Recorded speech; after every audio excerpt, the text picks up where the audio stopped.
మీకు ఇంకా బుద్ధి రాలేదా? ఈ రోజున డాక్టర్ బిఆర్ అంబేద్కర్ గారి యొక్క విగ్రహాన్ని తగలబెట్టేసిందే వైసీపీ వాళ్ళు. మళ్ళా మా మీద రుద్దేసి రాష్ట్రంలో విధ్వంసాలు సృష్టించాలని చూస్తారా?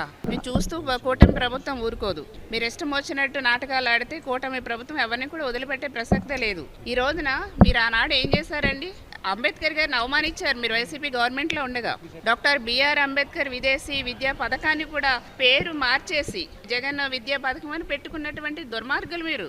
అంత ద్రోహానికి దిగజారిపోయారు మీరు వైసీపీ గవర్నమెంట్లో ఉండగా. ఏ దళితులకి కూడా రక్షణ లేకుండా పోయింది, ఏ మహిళకి కూడా రక్షణ లేకుండా చేశారు. ఈ రోజున పైపెచ్చు మళ్ళా అదే దళితుల మధ్య అలజడులు సృష్టించి గొడవలు పెట్టి రెచ్చగొట్టి రాష్ట్రాన్ని విధ్వంసం చేయాలనుకుంటున్నారా జగన్మోహన్ రెడ్డి గారు? చూస్తూ ఊరుకోరు.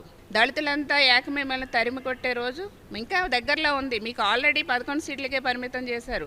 రేపు పొద్దున్న అందులో అన్ని మైనస్లే ఉంటాయి, చూసుకోండి. దళితులందరూ కూడా ఏకమేమల్ని తరిమి కొడతారు. ఇట్లాంటి దళితుల మధ్య కనుక మీరు చిచ్చు పెట్టి ఇలా రాష్ట్రాన్ని అతలాకుతం చేయాలని చూస్తే కనుక దళితుల ఏకమే మీ సంగతి తేలుస్తారు.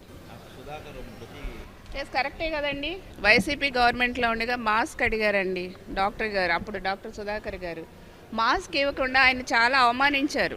ఒక డాక్టర్గా అవమానించారు, ఒక దళితుడిగా అవమానించారు. కనీసం మాస్క్ ఇవ్వకుండా ఆయన చాలా మానసికంగా వేధించారు, చివరికి చంపేశారు. అది క్లియర్గా ప్రజలందరికీ తెలిసింది. పిచ్చివాడిని చేస్తారు కదండి, పిచ్చివాడిని చేసి ఆయన ఎంత దారుణంగా అవమానించి చనిపోయేలా చేశారండి. చంపింది వీళ్ళే, వైసీపీ వాళ్ళే.